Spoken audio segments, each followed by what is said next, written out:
Good morning. Nice of you guys to drop by. What a piece of junk. What are you talking about?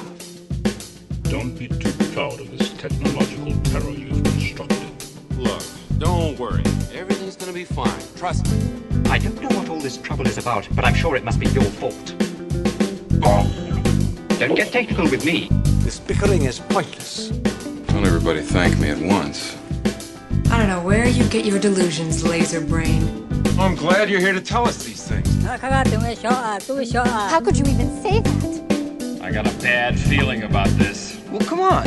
Everything's perfectly all right now. We're fine. We're all fine here now. Thank you. How are you? Would you get going, you pirate? Get in there, you big furry oaf! I don't care what you smell! I'm getting too old for this sort of thing. If what you've told me is true, you will have gained my trust.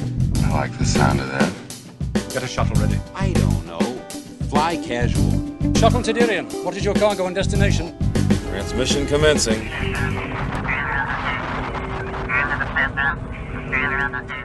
Welcome, passengers, to another flight of the Shuttle Tydirium. This time, we're going to be flying to Endor. I'm your co-pilot, Bob Ganoush, aka Phil Mead. I'm filling in for Jim Chadwick, who is recovering in the back-to-tank after a run-in with a couple of Ewoks back on Endor. He almost lost a leg, but, you know, Bacta can work miracles. Looks like a smooth flight ahead of us. I'm just going to set the autopilot here. Please direct any requests that you might have to the Ewok cabin crew. They're tame and friendly. Thank you. All right, J-Bot, let's go below. Excellent. I've been practicing. You guys are in trouble. All right, let's go. I've been looking forward to this game for a long time. Yeah, I'm glad that my Ewok compatriots were able to take the captain out for a few days. What? Nothing. Okay. Yeah. I'm gonna get that money back. I'm gonna get those credits back from you. All right, let's open the door to the hold here. Hey, do you mind not leaving the Ewoks' bodies everywhere, J-Bot? Come on. I didn't do that one. You do realize I can't clean him up as fast as he can put him down. But hey, it's good to see you guys. Is the captain still? He's in the back to tank. He's all sleeping. He's sleeping tight. Yeah, he's not gonna find us. Excellent, fantastic. All right, well, welcome to the engine room. You know, we don't do this very often, but yeah, J-Bot, get the door. Oh, lock it's it. gotten. Excellent. So remember, guys, we are here. This is our secret Sabacc game. Please recall that playing Sabacc on an Imperial vessel is an Imperial offense, so we don't want to talk about this to anybody. And make sure the captain does not find out, you guys. No blabbing to the captain. No, that's right. No. And J-Bot, if you could please stop recording through your eyes. Turn off your recorders. But that's how I keep my website up. Yes, we know. We all know. Please do it so I don't have to do it for you remotely. ISB might be watching. Okay, perfect. All right, guys, have a seat. Got the table ready. Perfect. All right, so the game is Sabacc. We're going to play the Corellian Spike variant. Everyone got their credits? Of course. I see that, J-Bot, you have a lot of Phil's credits there. Well, you know, these things happen. Let's see, he got lucky last time. Yes.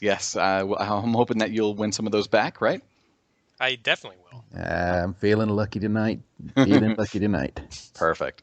All right, I'm going to start dealing you guys in, but in the meantime, any updates, any reports, anything cool? Any captain question? So, I figure that while Captain Chadwick, fearless Captain Chadwick, is recovering, I should probably ask the questions around here. Mm-hmm. So I was wondering, if you were in the Rebel or Imperial navies or the militaries, what do you think your job would be? So, like, would you be a ground pounder or a stormtrooper, pilot, random crew member, like an admiral or a spy or a support staff? What would you be? Oh, that's a good question. Well, I'll tell you what. I think that do we get to choose whether we're rebellion or imperial? Okay. I think that I would be imperial. I think that I would be probably a bomber, like a TIE bomber pilot. Maybe not even the pilot. Maybe just the co-pilot, like the guy that helps to drop the bombs. Just because, I like to be a little bit away from the combat. I'm not looking to be the best fighter ace in the galaxy, but I'm looking to be kind of protected by escort wings of TIE fighters or TIE interceptors and being able to be really high above my target when I drop those proton bombs or ion bombs or what have you. A little bit slower, but does have a shield generator, which gives me a little bit more of a feeling of security. So I think that I would. That's probably where I would be as my role. Okay, that's interesting. Not a glamorous job.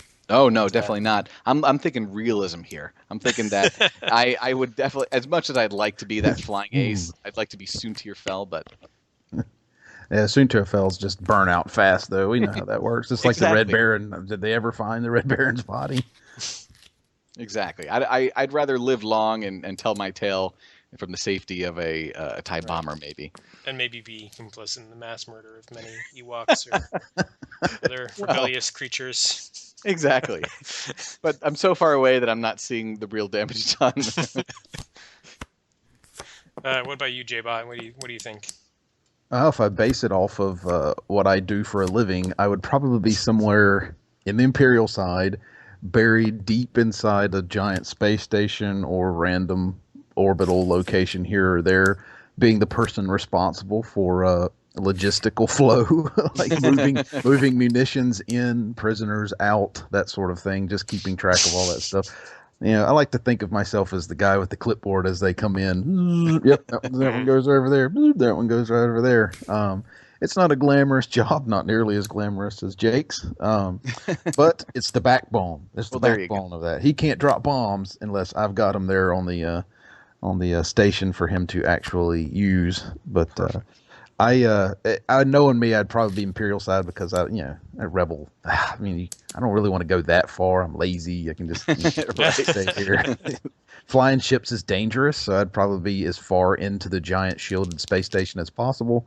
Although under my breath, I'd probably be grumbling about the stupidity of the engineers and why they didn't put a giant, chicken wire mesh or something over the giant exhaust port. But of course, wouldn't be doing anything about it. I'd just be like, grumbling to my fellow coworkers in the cantina. I like that. Yeah, I could see you in that role, the slightly disgruntled. Yeah, that's how it always is, right? We all have the best answers. If we were in charge, our companies would all be the best in the world, but we're not in charge, and so we just grumble about it. Everyone has the perfect solution until they're in charge. Yep, and that's when the power corrupts and they don't tell with solutions. For myself, I think I would be a flight controller guy. Nice. Maybe with the rebels, because I do have a idealistic streak. So these would be the guys. If you're watching the movies, these are the guys with little like light sticks and the big blue neon displays. We're sort of like moving the acting like they're doing something important with those big displays that are really just just the same picture, like yeah.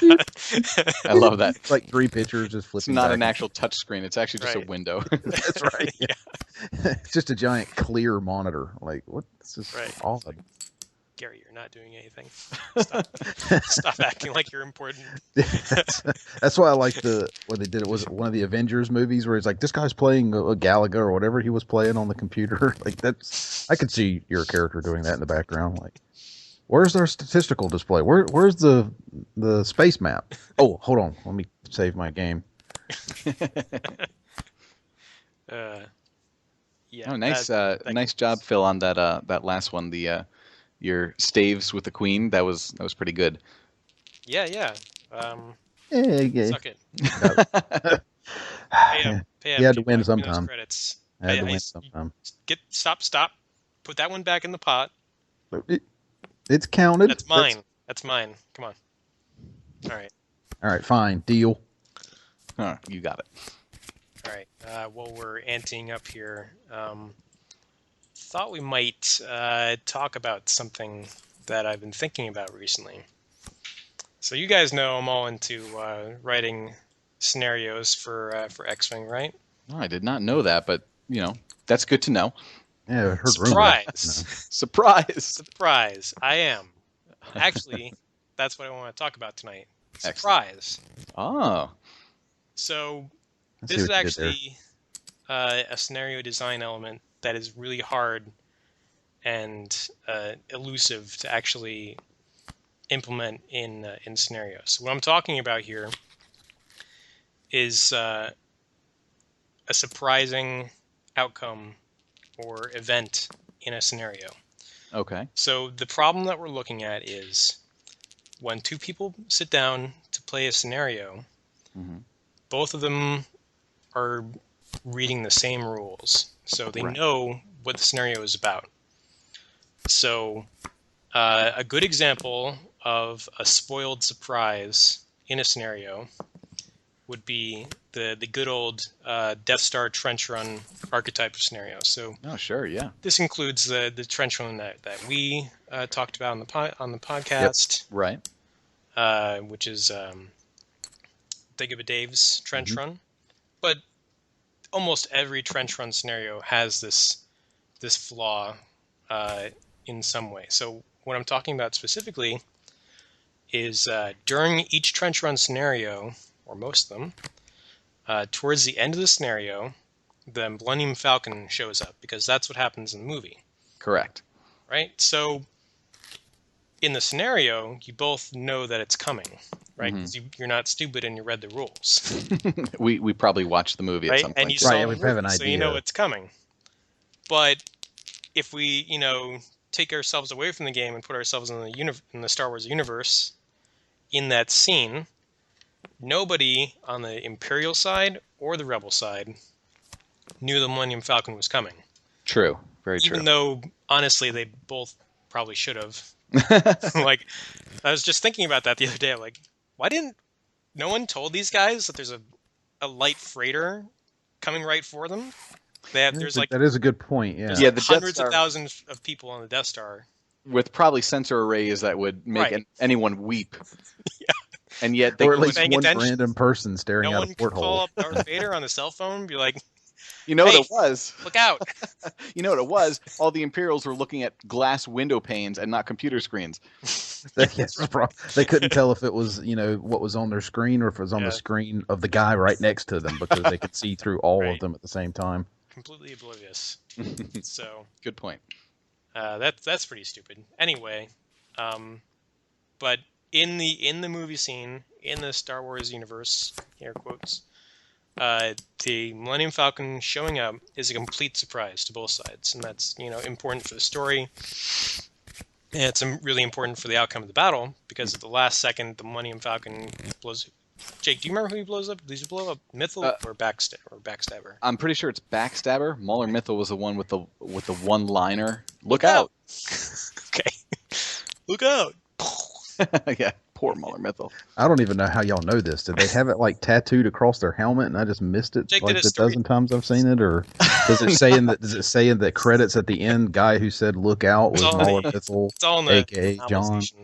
Oh, yeah, okay. No, it's I did. You find it on Wikipedia. Remember, this is our go-to for all the the lore. But I had it in my story time a dozen episodes back. Oh, I'm supposed to remember that. Come on. You have a computer for a memory. You should remember everything. Perfect recall. You darn robot. Well, yeah, maybe. Yeah. Do we wipe his memory since then? Oh, you know what? You're right. Actually, you know what? I forgive you, J-Bot. There have been many wipes. Probably. Which is probably why he keeps on killing Ewoks over and over, including the dead ones over and over again. That does explain some things. Yep. Hey, call. Oh, okay. Phil? I'll see you. I'm in. I'm still in. All right, I'm out. All right. All right, what do you got? I have a 17 positive, or positive 17. 15. Oh. Wow, You know, J-Bot, you're on a roll. I shifted one of my cards, and it dropped like 5 points, man. It went from a coin to, one of the other things. What is this one, Jake? That would be the saber. Saber. Yep. Yeah. Goddamn. All right. Yeah, you have to forgive me. My cards are. All right. What the hell very was I saying, guys? I was talking about surprise. I think Exactly. All right. Exactly. Surprise. We were trying to figure out Millennium who shot who. That was yeah. what we Okay. Backstabber got shot. Mauler Mythil said, "Look out!" Complete surprise. Everybody's surprised. But whenever you're playing a scenario of the trench run, nobody's surprised. And actually, even worse, sometimes the triggers for like the Millennium Falcon showing up can actually be manipulated by people. So, for example, gaming the game. Yeah, it's really sort of messed up, but it is a smart move in the game. So, like, for example, in Dagobah Dave's trench run, you can hold back a little bit and bring the timer low. So the trigger for Millennium Falcon showing up in Dagobah Dave's trench run is the timer reaching a certain point. I forget exactly what.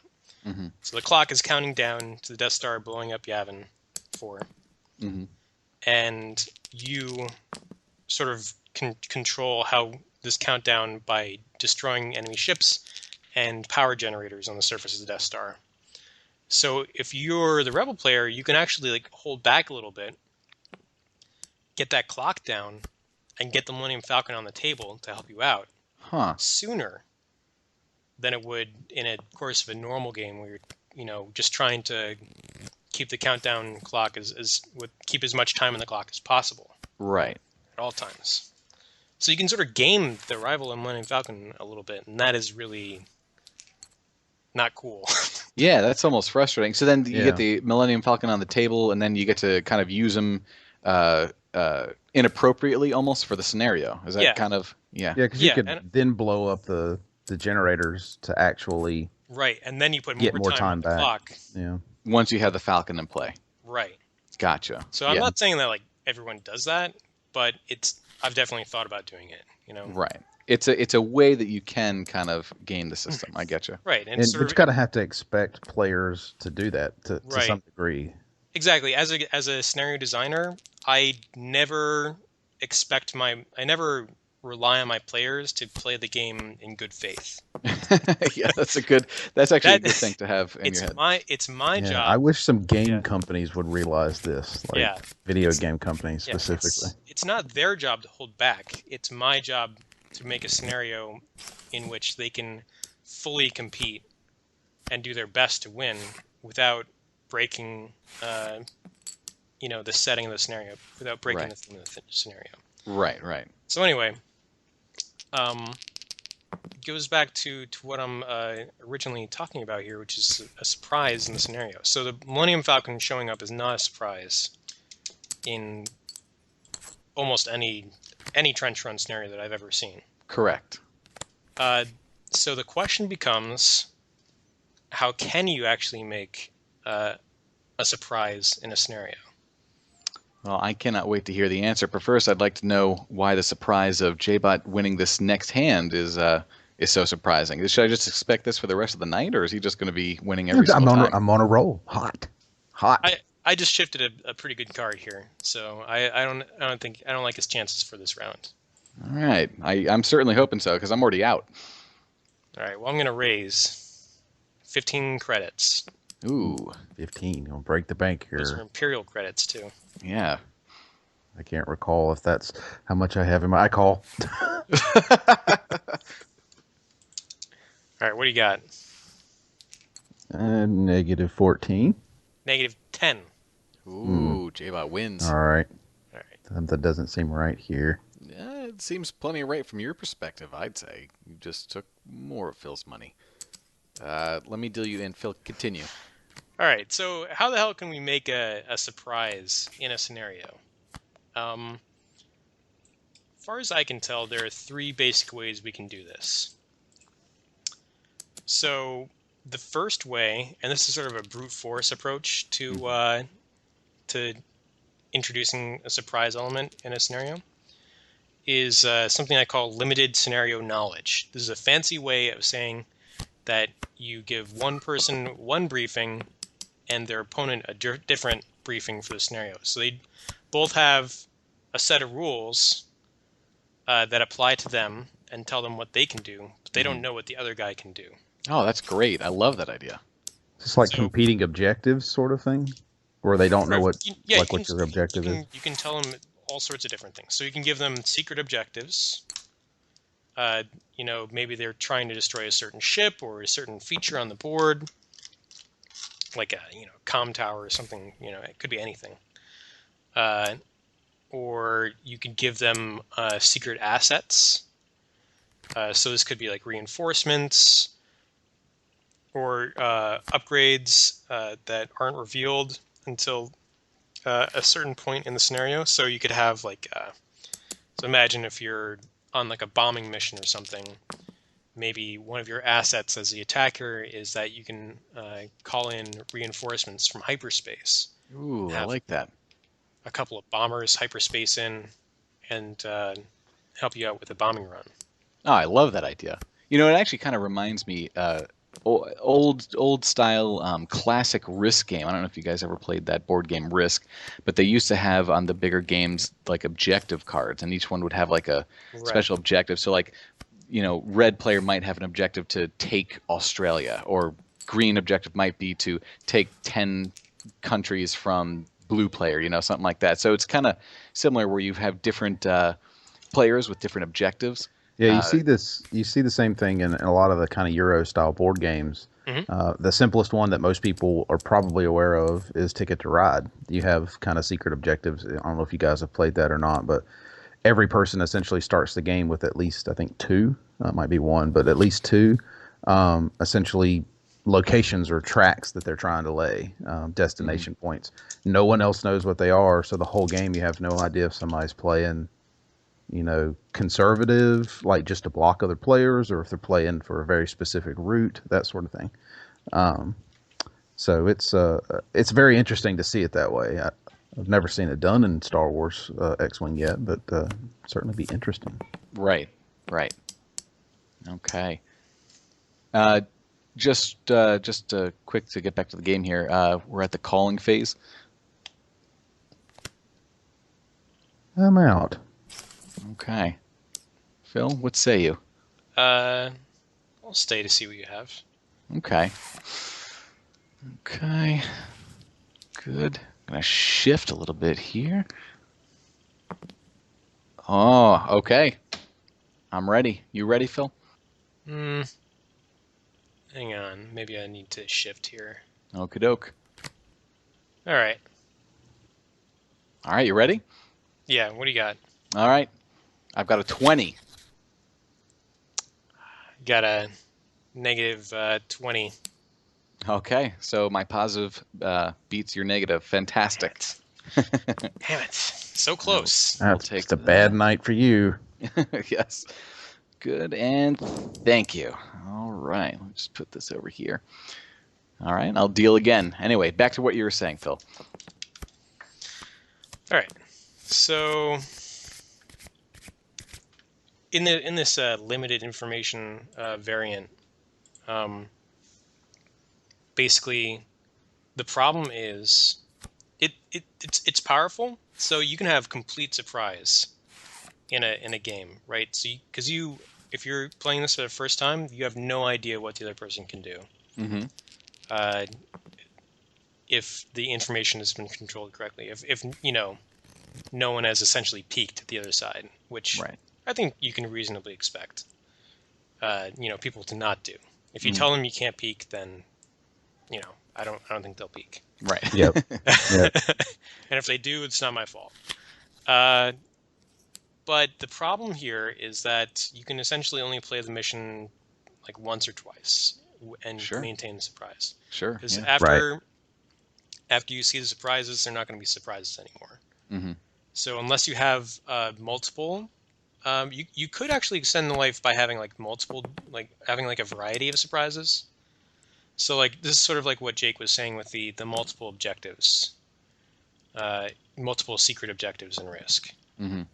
If you have 5 or 6 possible objectives for each side, then it's not going to be clear immediately what the other side's secret objective is. And even if you have played a few times, you might not be able to guess until it's essentially too late.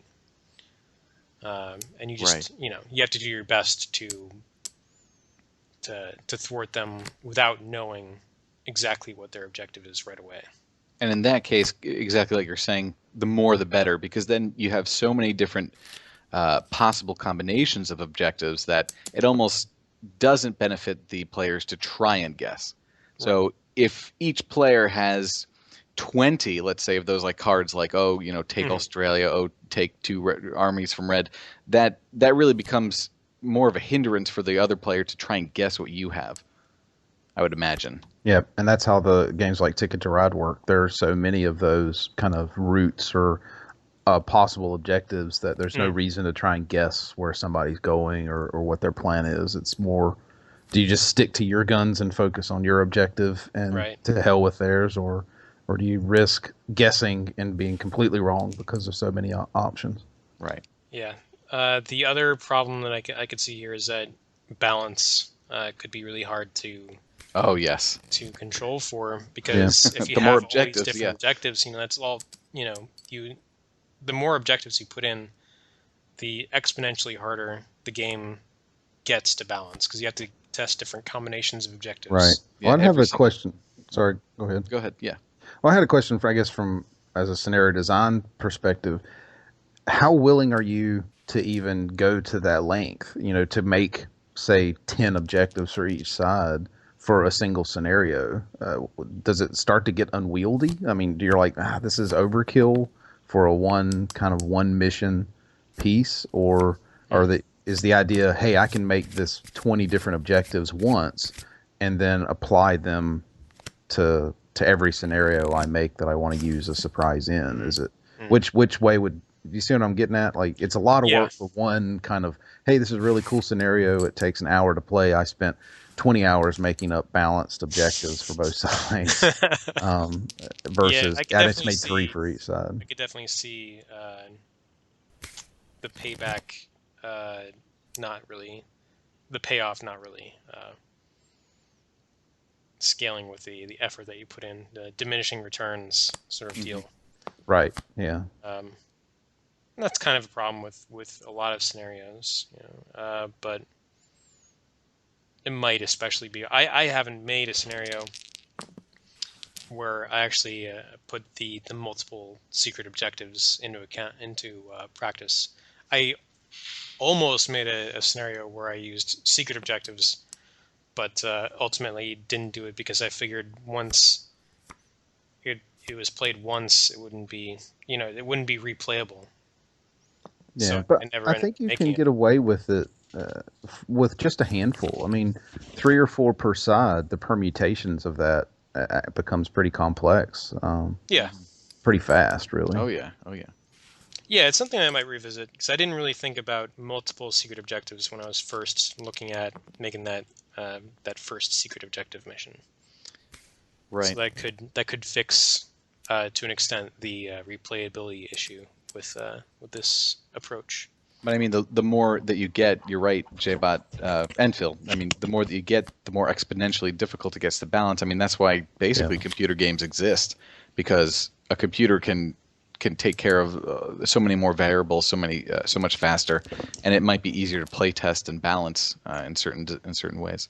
Yeah, with board games, I think the trick is that in most cases the boards tend to be pretty static, pretty limited in their variability, and the cards become the variables that are put on top of it. Where in X-Wing you've got a lot of variability, especially with just ships and stuff, but on the map itself, and then when you throw even more on top of it, getting that balance it's more of a headache than I'd be willing to put into it, which is why I'm so impressed by people who are willing to take the time to put the scenarios like that together. Yeah. So that's one approach to surprise, but there's a couple other approaches that you can also put into practice, and I have seen these in missions. Okay.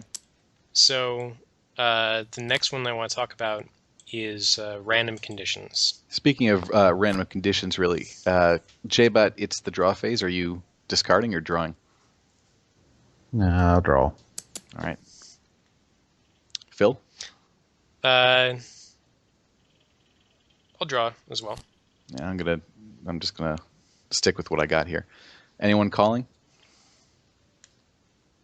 I'll raise. Okay, I'm in. 10 credits. I'm in for 10. It's too rich for me. Too rich for your blood. You don't have many credits in front of you there, Phil. I have enough. Yeah, it's too many as far as I can see. All right, J-Bot. Shifting? Yeah, I think what I got's pretty good. Okay. I'm going to go ahead and shift. Oh, darn it. Okay. Well, go ahead. What do you got? I got 5. I have a 2. I would have had a 10, but I shifted at the last minute like a fool. Here you go. I don't know how you read my poker face or my Sabacc face. Well, it helps that you have really no good facial at this. expressions at all. So I'm pretty good at hiding my tails. All right, back to the randomness. I'll deal. So another way to build uncertainty into the game is random conditions. So what I'm talking about here is something in the game that is going to resolve itself differently depending on some sort of random factor. So, for example, this could be like some sort of ship arrival. So maybe once you do something in a mission, once you like scan a satellite or transmit a message, you roll a die, and depending on the results, a different ship comes in for you to fight with or interact with. Okay. That's similar to the Aturi cluster, right? Right. Yeah, we see some of that in the in the Aturi cluster, sometimes you'll have like a random elite Imperial ship show up. Mm-hmm. So you draw, a random elite ship out of the deck, and that's what you get. And that's exactly what I'm talking about here. Right. Okay. So the good thing about this is that it's totally unpredictable. Mm-hmm. You can sort of determine, you can guess what's going to be based on probabilities sometimes, but you're not, it's pretty easy to make this something that you can't really plan for. Mm-hmm. Another example of a random event is, say this is something I'm thinking about for a mission. Mm-hmm. Is say you're on a search and rescue mission. You're trying to find survivors from a ship that went down, and you're scanning debris to see if there's survivors or information in the debris. Uh-huh. And once you find something, so you're sort of like rolling dice to see if you found it yet. Okay. When you find it, then you roll another die to determine what it is that you actually found. Okay. So let's say you're rolling an attack die. So on a focus, maybe it's like a droid that survived the explosion. J-Bot, like, no doubt. Yeah. Yeah, it's unkillable, And it's something that you can sort of swoop in with your ship and grab fairly easily. Okay. On a blank, maybe it's like a data recorder that you can download information from. Mm-hmm. So, whereas if you're trying to like scoop up a droid, maybe you need to fly over the debris to do it. Maybe with a data recorder, you need to do some actions nearby to download the data and nice. Actually accomplish your mission. Cool. What about a hit? On a hit, maybe it's a surviving crew member who's like trapped in a emergency compartment. Oh, like an Ewok, perhaps. Yep, like a survivor Ewok. He escaped somehow, I see. The only surviving. Okay, so and is that more difficult then because it's a living being? Yeah, so maybe in this case, you would call in a rescue ship, so maybe like a hawk that's specially equipped for extracting and rescuing people, and you would have to escort that to the debris token, and it would have to do an action to recover your trapped crew member.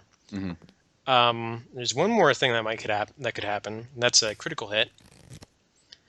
And on that one, maybe it's something has gone terribly wrong, and it's actually a booby-trapped transmitter that the Imperials left as a trap for you, and it explodes. Oh my god! J-Bot strikes off again. Like a bomb.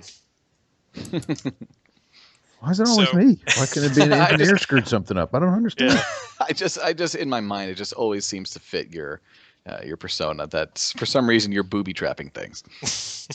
Maybe, but it could be your fault too. Come on. It could be. I might have not checked the engine well enough. But yeah, that's actually good. I like that. So then it becomes a damaging thing. And then if you get the critical hit, does that mean you have to continue searching somewhere else? I haven't decided yet. You could sort of deal with that whatever way you want in the scenario. Right. But maybe that means that you have to keep searching through the debris. Right. Or maybe it means that that's the end of it, and then Imperial fighters come in. It's a trap. Right. The Imperials know it's a there, trap. and you have to escape before the Imperials kill you. Love it. So that's an example of a random thing, random surprise to a scenario. I think that's great.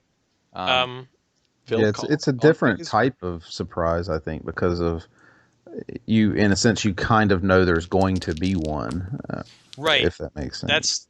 That's the main difference between this type of surprise and the limited information type of surprise.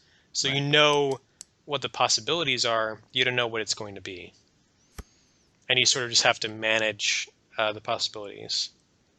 Right. The advantage here is that you can replay this one a little easier because you don't know exactly what it's going to be. Unless in the limited information you have multiple possibilities, but that is definitely harder to playtest. It's also it's easier to handle because you don't have to go through the trouble of creating two completely different documents and then controlling what each person sees. There's no hidden information on the map. Everything is sort of determined on the fly. Right. I think it's a pretty decent way to run a surprise, but it's not ideal. Okay. So do you have an idea of ideal? I don't know. I do have another category, but I did want to talk a little more about how you might apply this back to the trench run scenario that we were talking about earlier. Oh, good. Yeah, let's hear it. So let's say that we're looking back at that scenario and we want to match the movie scene closely, but maintain the element of surprise. So we want maybe let's not say that we're trying to match the movie scene, but we're trying to make the scenario have the feel of that battle, including a surprise element in it. Okay. So we want to ensure that the whatever happens at the end of the scenario to tilt things back in the rebels' favor, because other than this surprise at the end, the rebels should be expected to lose without the help at the end. Right. So something happens at the end of the scenario to help the rebels possibly win. And so let's take the Death Star trench run. Let's say that the Millennium Falcon showing up is just one possibility among a set of things that could happen, a set of surprises. Excellent. I like where this is going. Yeah. So, as a scenario designer, what things could you substitute for the Millennium Falcon showing up to tip the scales in the Rebels' favor at the last minute. So something thematic in the Star Wars universe that makes sense with the movie, within reason. Mm-hmm.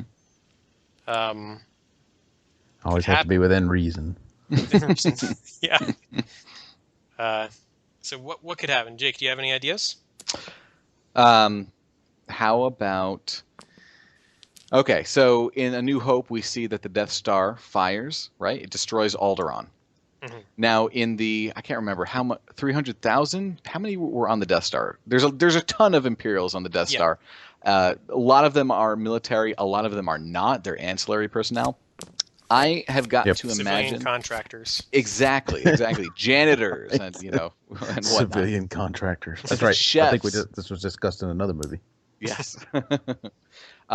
So I think that everyone, out of every single one on that station, there's got to be someone, or a few maybe, that see the destruction of the planet and say, oh my gosh, what am I doing in this organization called the Empire? This is not what I signed on for. This isn't the glory of the Empire. This is me being a part of something that's slaughtering millions, billions of people on an entire planet. And I bet you that weighs heavily on their conscience. So how about during the last moments of Yavin, whoever that person or people are on the Death Star, they start to think, you know what? This isn't right. I'm going to help that X-Wing pilot finish whatever mission he's got going, because I feel like if I don't, this is just going to spiral out of control. Maybe they don't even know about the X-Wings. Maybe they just realize that the Death Star is about to fire again. That's a good point. I wasn't even thinking that. I was thinking maybe they know the station's under attack, right? And they figure... But they don't figure that they're going to be destroyed. No one expects that. Yeah, well, I don't know. I mean, you could be right about that, but at some point, didn't they figure out that the X-Wings were... Yeah, I mean, one of Tarkin's aides told them that there might be a problem. There might be a danger, but, it's Joe Schmo civilian contractors. True.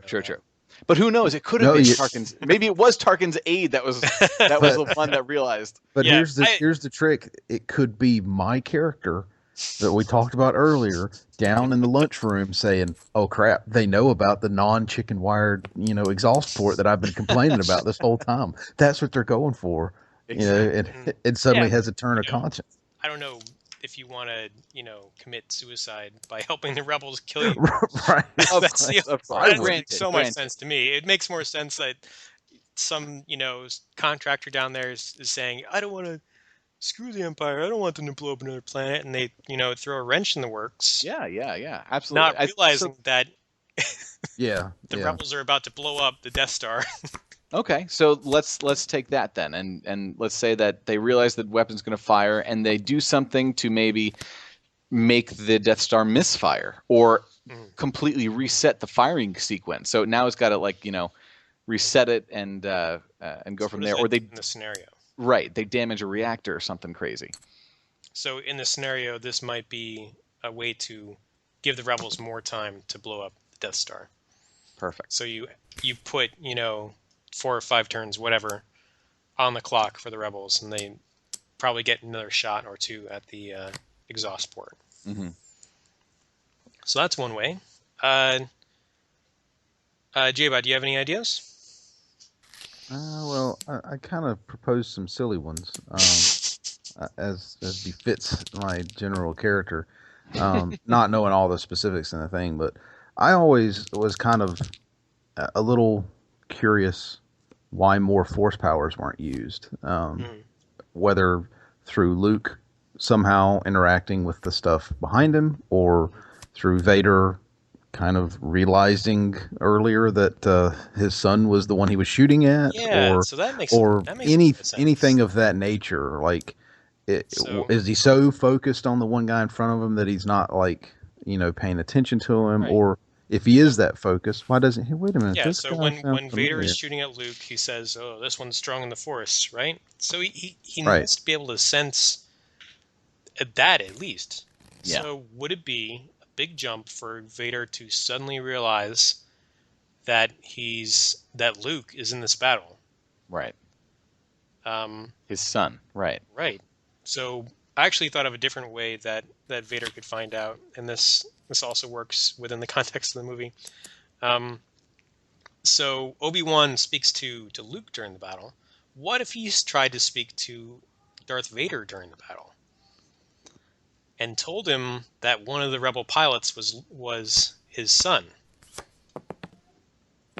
Right? So you can imagine this. Darth. Don't do it, Darth. Your son is with them. And Darth Vader's like, my son's dead. what? You're gone. You're dead. Right. Ben, get out of my head. Get out of my head. Yeah. No, it's true. No, I don't have a son. Stretch out with your feelings. No. Oh no, I was waiting for it. Oh. Yeah. Yeah, we need to lower that just a little bit so it fits. Anyway, so this might apply in the scenario. So how does this work in the scenario?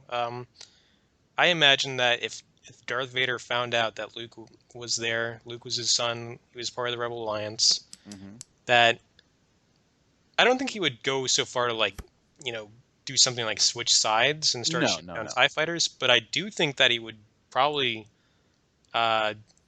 leave the battle or stop shooting down X-Wings. Oh, totally. I think he would have, because even if he's not switching sides, he still wants Luke, you know, as an apprentice or to capture him. Right. I think he's not going to go crazy and try and kill that X-Wing anymore. Right. So the way this would factor in during the scenario is that Darth Vader's ship leaves aboard. You pretty much just take it off the table. Mm-hmm. Or at least say that it can't attack. Right. Yeah, have some form of mechanic where it has to, like, take a turn to confirm that it's not Luke on that X-Wing before he fires, sort of thing. Like even if it's just like a delay of like a turn or two, that might turn the battle right there. Right. Yeah, so he can't attack Luke, and if he's attacking an X-Wing, he has to do something to check it out, confirm that it's not Luke before he fires on it. Yep, some kind of focus roll or something. Yeah, Roller. That makes sense. Yeah, that's pretty good. I came up with another one. I think you want at least 3 different possibilities. True. So this would be 4 if we put another one in. Another possibility is that R2-D2 or another astromech comes up with a way to improve the rebels' accuracy with their torpedoes during the trench runs. So let's say that R2 and another astromech can sort of link the X-Wings or Y-Wings firing computers to targeting computers. And if you have 2 ships within range one of each other, you can they can use each other's target locks. So let's say you have 2 X-Wings in position to fire. You can, normally you have to spend a target lock to shoot your proton torpedo. So in this case, you would have you could shoot the proton torpedo, and then also have a target lock that you could use to modify your dice.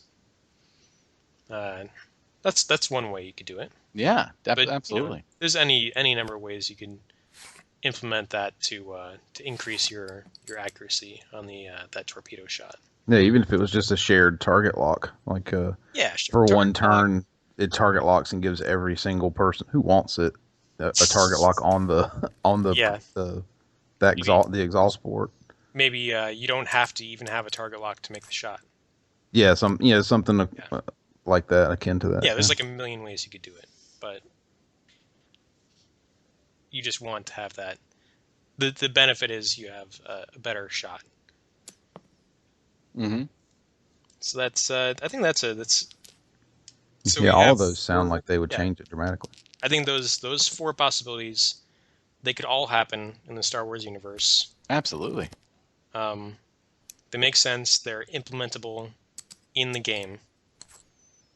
So those would be ways to have like a sort of alternate universe trench run, which is what we're doing anyway.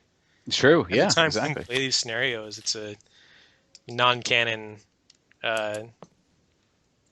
event happening, so you might as well go just one little step further and make it a more fun experience. Right. Right. I like it. Speaking of a fun experience, I believe it's time to call. And I think that I will call. I'm going to call. I'll stay. I'll stay in. I think I'm going to bow out of this one, gentlemen. Oh, All right. interesting. Well, All right. I've got a 15. 15. Okay. I've got a negative 15. That's actually pretty ironic. Okay. So I guess you win this one. It's all mine. Mm-hmm. J-Bot, hands off. I had to let you win one. Apparently. Otherwise, you wouldn't keep coming back. Whatever. J-Bot, hands on the table, please, while I deal. And then, Phil, go ahead. I was just checking the blaster. Yeah, whatever. Wait, blaster? J-Bot, hands on the table. It never leaves my side. What do I... All right, Phil. All right, so the last way that I've come up with to introduce surprises into a scenario is something I call secret choices. So this is actually something that we all already do in X-Wing. This is already a key component of the game. This is a secret choice. Is something that it's a choice that you make and then hide from the other player, and then during the course of the game you reveal the choice that you make. So we do this every time you've plotted a dial. You plan a maneuver into a dial. You've done this, right? So you plan your maneuver in secret. You put it on the table, and then during the course of the turn, you reveal your maneuver and you execute it. Okay. Yeah. Right. And this is actually one of the reasons that X-Wing is fun. This secret maneuver system. Yeah, absolutely. So you can actually do this with other things in a scenario. So, for example, I've built this into a few scenarios that I've written. One is called Custom Station. I think it is Custom Station like DX412 or something like that. Basically, what's going on in the scenario is there are rebels who are attacking a custom station at a hyperspace transfer point where freighters come out of hyperspace, they run a short gauntlet, and then they go back into hyperspace. But while they're out of hyperspace, there's an Imperial custom station that's monitoring the traffic, right? So it's scanning ships for contraband, etc., checking their credentials. And the rebels want to jump in and destroy this custom station or disrupt its activity, so they can loosen the Imperial's grip on the sector, right? Yeah. Makes sense. So there's a few variable factors that work into this mission. So the main one for the rebels is that they can actually choose from a number of different deployments. So the whole idea in this scenario is that the rebels have about half of the squad points that the Imperials do. Okay. It's a big map. It's a 6x3 table. And there's a bunch of different things that the Imperials have to defend. They have to defend the custom station. They have to just defend freighters that are passing through the choke point. And they have to defend hyperspace nav buoys on either end of the choke point. So they have different points on the map that they need to cover and protect from the rebels. And the rebels only need to destroy 2 out of 3 of those things. So they can destroy either the nav buoys or the freighters or the custom station. And they just have to destroy 2 of those to win. And the Imperials don't really have enough ships to effectively cover all those things. So they sort of have to guess where the rebels are going to go. But before the Imperials deploy, the rebels choose how they're going to come onto the board. And the rebels have a whole bunch of different options. They can come in through hyperspace, in which case there's a number of like hyperspace entry points on this map, right, that are known to both sides before the game starts. So you put them down. Each player puts 1 or 2 down during setup. And the advantage to these is that the rebels will just appear at those and immediately begin attacking. Now, did you say that the rebels get to choose this, or is this random?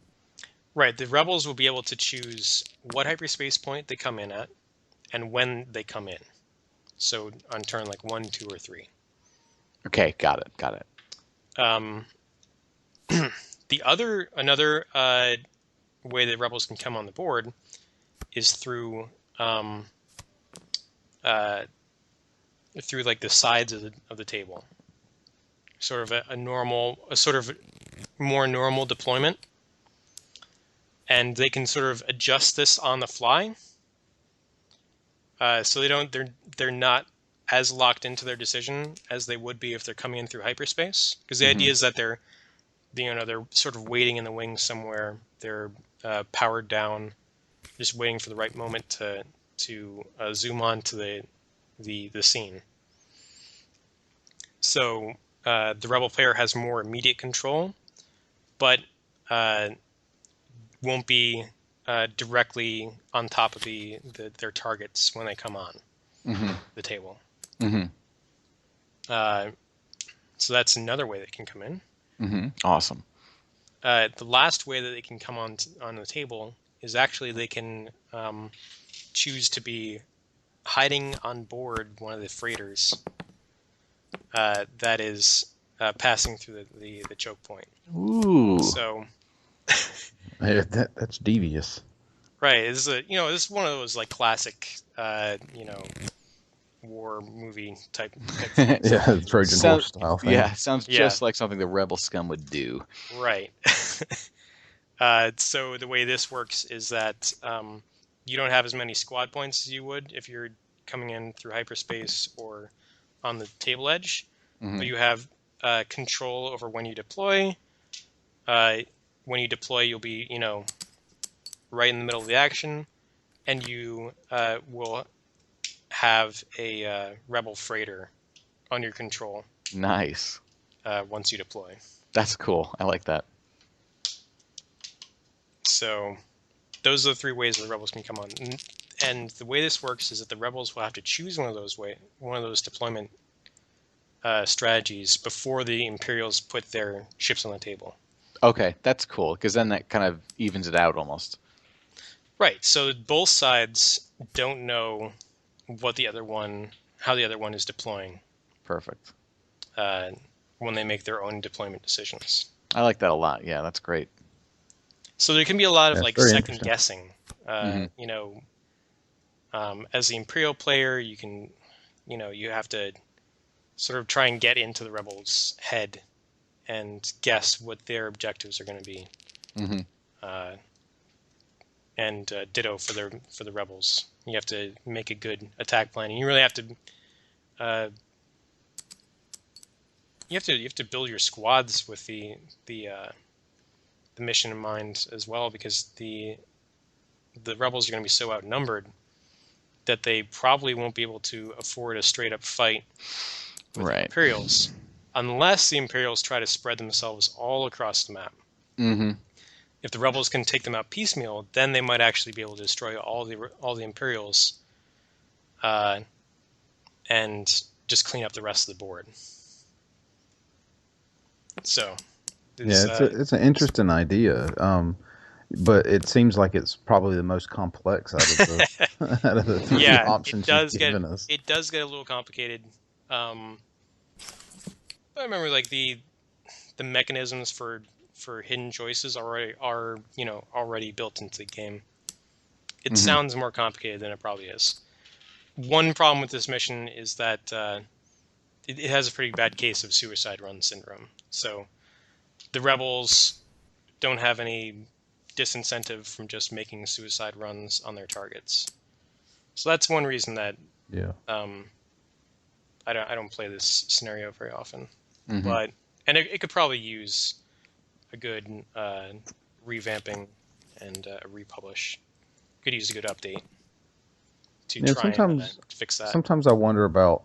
We've talked about the suicide syndrome in the past, and sometimes I wonder if all it would take to kind of correct that would be what we see in Hot AC, jump to hyperspace. Like one of your ships must get away, sort of thing. Like you can't just run in and just jam them, kamikaze straight into the things. And if your ships blow up, they blow up. More of you need to get in like a surgical strike, take this, and somebody needs to get away to confirm that it was done. Otherwise, to me that would say, okay, at least one ship has to leave. And they had this in. There's a mission. I can't remember if we've done it yet or not, but there is a mission where it's something like that. Where I want to say it's one we've done, where you're sending ships in. I think they're Imperial. My memory's obviously shot, but they're trying to either collect something or destroy ships, and they get a cargo piece or they pick something up, and one of the ships that actually has picked the cargo up has to be the one that gets off the. It can't just be you blow them up and then one of your ships can leave, so you don't have somebody hovering, I guess, at the edge of the extraction zone. I think you're talking about one of my scenarios with 3 players. No, it wasn't that one. It was one that it was a 2-player mission one. I could have sworn. I don't really know. One that we've done, but that was the general idea. Is one player is essentially playing defense, for lack of a better way of describing it, and the other player is attacking a certain junction, for example, like a sensor nodes or cargo route sort of thing, and they have to get in with their ships, take it, and then get out. I know we're going way off the surprise element, but that's the idea. But what I'm saying is that what that does is it gets rid of a piece of that suicide syndrome by saying somebody has to survive, and it can't just be someone like when the rebels come off of their transport, for example. In your scenario, you don't send I put a headhunter in there for 12 points and just flew him straight towards the extraction zone and sent everything on a suicide run. The way it did it in that scenario was one of the ships that actually involved itself in the attack, in other words, had picked up the item or whatever it was, had to be the one to get off, not just a random. I don't remember ever covering something like that. Yeah, I'll have to dig it up. I know Jim and I played it. It might have been one he dug up online. It might have been one from a different series of missions we haven't gotten to yet. It makes a certain amount of sense. I mean, it feels a little artificial, but it does make it might help pretty well with a suicide run syndrome. I mean, you could still have an extremely. I mean, it sort of helps, right? It doesn't change that dynamic of a suicide run syndrome game where you're committing 100% to the attack and not paying attention to the other guy's ships. You have to be a little more concerned with the survival of your ships. But usually in a suicide run game, you don't have a complete squad wipe. Maybe that's just because the scenario ends before it would happen. But say for example, if you just had that one surviving headhunter that had participated in the attack, or one A-wing out of your entire squad, and the other side was at 100 points still. If you flew off the board with that A-wing, then you might technically win.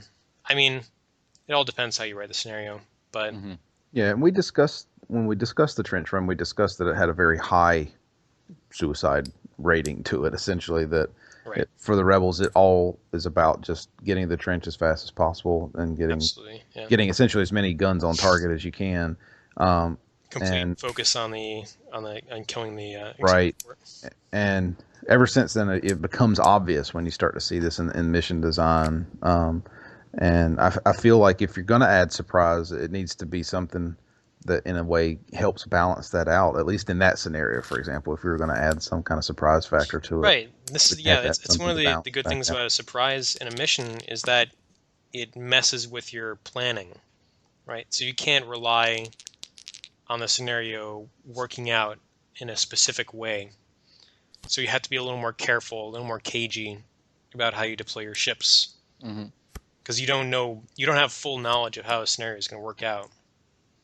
You can't just send them on a suicide run for one thing if, there are a number of different outcomes that you would have to adapt to.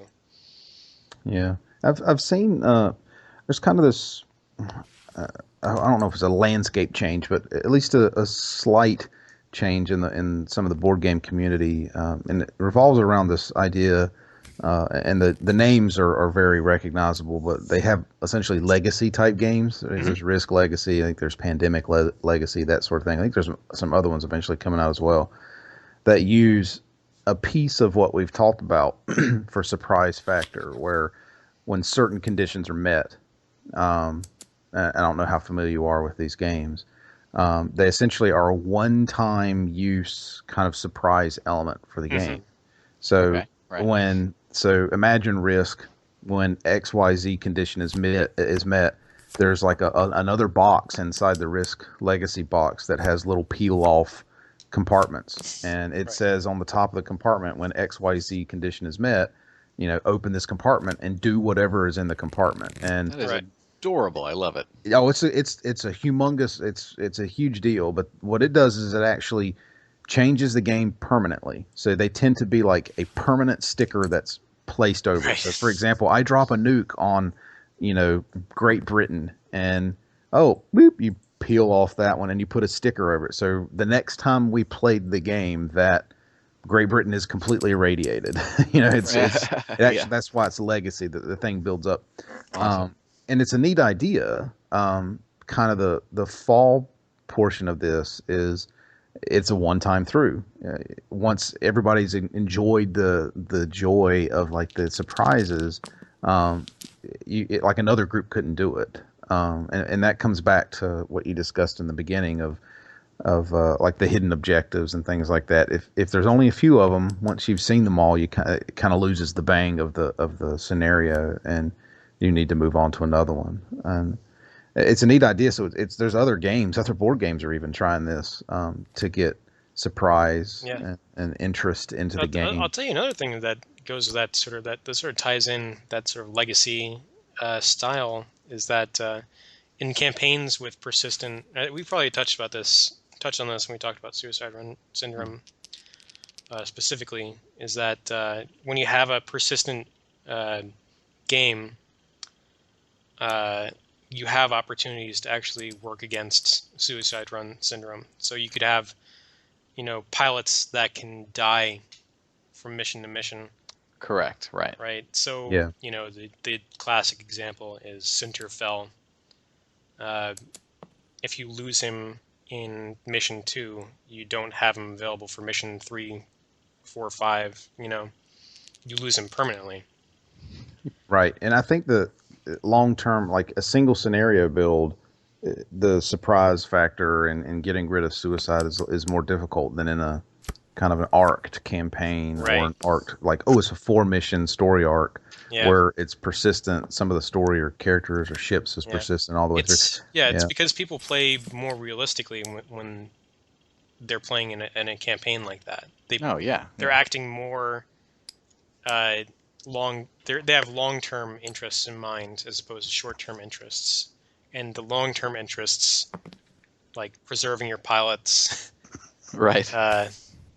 tend to be more realistic than and fitting with the universe. And that's we harp back on this, but that's kind of the beauty in a way of Hot AC is a lot of those scenarios that are in it could be treated like pure suicide runs if you didn't have that fear of your character getting destroyed on the way through. That's right. And so the surprises in those scenarios are really important. It's, oh crap, is this going to hurt us? Is this going to help us? Or is it going to be something we can completely ignore? And I think that when you're doing that, the scenario arcs tends to be a very powerful tool, at least from the outside. It looks like a very powerful tool to keep people invested in each individual match and not, oh, I'm just going to throw it out there and try and win this as fast as possible with the overpowered list that's going to really walk away with it. And then in the next mission, like, wait a minute, that list, I got to use it again. What survived and try and deal with it a second time. It's yeah, and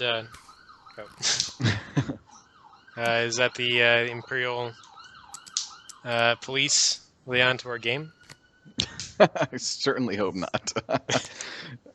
Looks like they've passed us by, which reminds me, it's actually time to shift.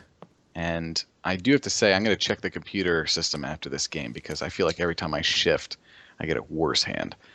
That is weird. These things happen. I mean, just, I've kind of been noticing that too.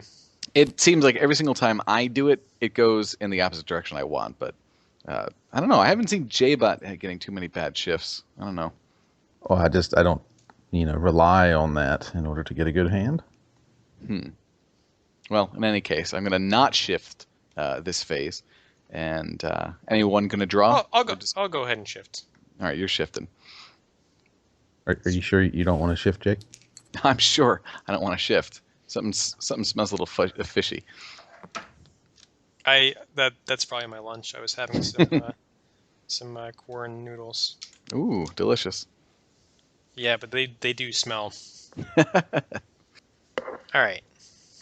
So I think I'll call. I'll call. I'm calling. Right. And I'm going to raise 5 credits. I'll raise 10 credits. Oh, crap. J-Bot? I call. I'm not raising anything. Sabacc is a strange game. It's not that easy to follow at home. Yeah. Just want to remind everyone that we are experts at playing Sabacc. That's true. And we know exactly how these rules work. Absolutely. My deck also is very, very unique. I had a Twillick actually custom design each card, so it's actually a little bit harder to read which each of the faces are. Whether it's a saber or a stave, they almost look identical. Okay, but I'm sitting here. All right. So what do you got, Jake? Okay. Well, I have a 16 negative. What do you got, Phil? I've got a 23. What? Pure Sabacc. Oh my gosh. Suck it, J-Bot. Wow. Well, what do we have here? I just so happen to have an idiot's array. This is Jawa Poodoo or something. Read 'em and weep, gentlemen. This is no. Wait, hey, hang on a second. No one gets an idiot. Just gets an idiot's array. Wait a minute. Hold on a second. Pure skill. What? Pure skill. J-Bot, but don't take those credits. We already had. No. Definitely don't. Stop. Okay, hold on one second. That idiot's array. What are we doing here? I'm calling it. I'm calling it because there's no way you could have an idiot's array. If I'm not mistaken, there's only one idiot card, and that was already discarded. How on earth do you have it? You were obviously mistaken. You were too caught up in the discussion to have noticed. J-Bot, this is a different hand. J-Bot, stand up. What? Just stand up for a second. J-Bot, what are all those cards doing on your lap? I don't know. They must have been cards from last week. What? Have you been drawing? Have you been drawing cards on your lap while we played? Oh, come on, guys. I only have 2 hands. Is that a skifter? That is ridiculous. Of course. How are we going to go about this, Phil? We have a cheater in our midst, and I'm pretty sure that's the proximity alarm I hear right now. We must be getting close to port. All right. Well, you know what? I am thinking really hard about giving you another memory wipe when you get back to port, J-Bot. You better think about what you've done. As long as you don't touch my credits. Fair and square. You know what, J-Bot? These are my credits. Those are Phil's credits, as a matter of fact. That one too. Stop. Give me that one. That one too. All right, Phil, you better get back up to the cabin. We gotta disembark. But I swear, I'm gonna get an Ugnaught in here to teach J-Bot a lesson. Oh, not those things. They stink. All right. All right, everybody. Looks like we're coming up on Endor. Hope you all enjoy your stay, whether it be for business or pleasure. Is there any business on Endor? If there is, I'm not aware of it. I think J-Bot has business on Endor with a blaster, usually. He does have his furniture business. It's important for the Imperial tariffs and taxes that it brings in. Yeah, there is a strong fur trade on Endor. Absolutely, almost as lucrative as Wookiee fur. I don't like to mess with Wookiee fur. They shed. They do. It's always caught up in the engine. All right. I think that's about it for us tonight. So thanks for listening, everybody, and good night. That's right. Good night, everyone. Thanks for joining us. Take care.